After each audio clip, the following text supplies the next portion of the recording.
The love bombing phase with a toxic narcissist can be absolutely euphoric. It wouldn't be so hard to get away from these people if it wasn't so intoxicating with them from the get-go.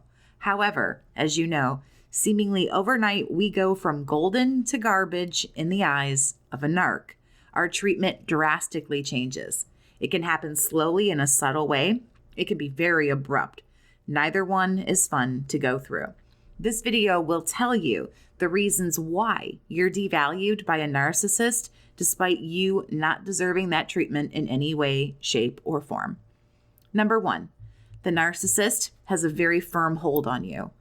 This is why the love bombing is so rushed in the beginning, and it can feel very forced and very furious, and for some people, maybe even uncomfortable. They need you to love them, be in love with them, lust for them, wait for them, be incredibly addicted to the whole idea of them and being with them, and they need you to do that as quickly as possible. The better they are at achieving this, the better they are at successfully love bombing you, the easier the devaluing is going to go. This is how the trauma bond begins to form. They're building you up to knock you down, but when they begin to knock you down, because of the love bombing, you're not going to go anywhere. Once a narcissist feels they've love bombed you enough, you'll stay regardless of how you're being treated. Naturally, you begin to be treated poorly. And the better this works, the faster it happens. Number 2, the mask can't stay on forever. A person can only put on the pretend fake persona for so long before who they really are begins to leak out at one point. And there comes that point where it can't be contained anymore. Toxicity spills everywhere. They can't help themselves. You can only keep up those fake appearances for so long. And when it comes to people that are highly narcissistic, what's going on beneath that mask, it's no different than anybody else. Number 3, you're being tested. Narcissists need to know what kind of supply you're going to be. In other words, are you going to play by their rules or are you not? They need to know what you'll put up with and what you won't. They're going to be pushing your boundaries, your value system, and they're going to be testing you to see how you react. Can they get a response? Can they get a reaction, the rise, what have you?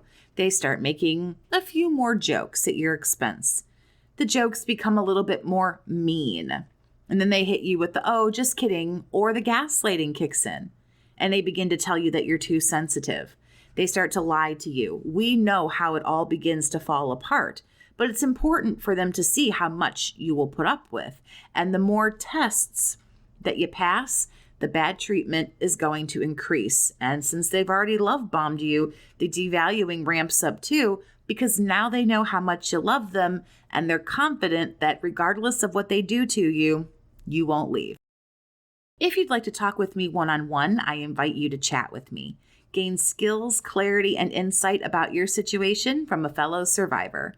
You can share your experience and vent in a safe, judgment-free space. Information and links to do that are down in the video description. Number 4, they are incredibly bored now.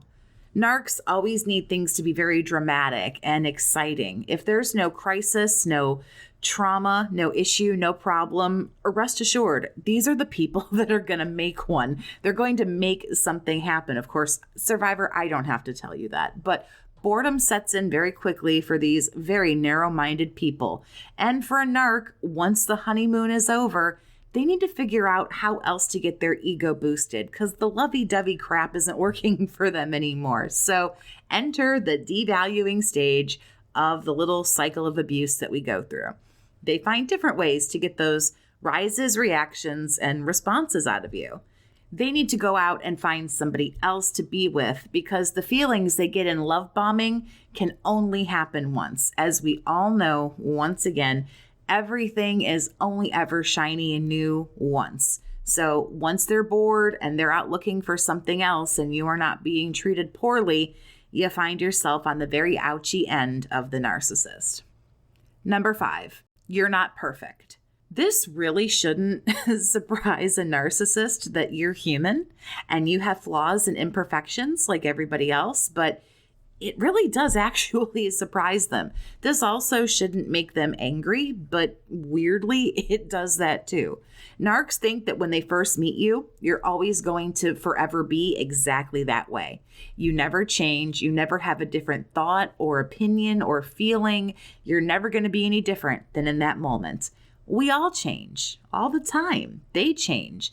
The passion and the lust of love bombing simmers. It turns into something deeper if you're with a well-adjusted person. And no, they don't want to deal with any of that. As soon as you say no, when you always say yes, as soon as they can't figure out why they're bored of you, they just know that they are. And as soon as you seem different or maybe you make a mistake, you're punished for it. And cue the devaluing. They might also tell you something like, you've changed, I don't like it, I don't like what you're doing now, probably because you're standing up for yourself and not taking their bullshit. But once a narc finds out that you're flawed and you're imperfect and you make mistakes, like the rest of us, they actually get quite disenchanted with us and very, very angry. They feel a lot of times as if we have done the old bait and switch. We've offered them one thing and then pulled that person away and given them something else. Your imperfections, the very little things that make you who you are the opposite of what a narc is looking for. And this causes massive amounts of unhappiness. Number 6, you're on your way out the door. Because of all these things, the narcissist is looking for their new source. Once they start to treat you shitty, they're already on the lookout for the next person to get that euphoric love bombing, to get the ego boost. Again, we're only ever shiny and new once. It's only going to feel that good that one time, and they need that again. A narcissist is an opportunist, and they will always have their head on a swivel looking for the next person who they think won't fail them or let them down. Now, we know how foolish this is, as everybody is flawed and makes mistakes and screws things up. That's what makes us who we are. But you're not going to ruin that little delusional idea for a narc. And when these things begin to happen, about 3 to 6 months in, depending on your situation, you'll notice things change. Looking back, mine was a little slow to start, but I do remember the progression where I seemed to go from golden to garbage.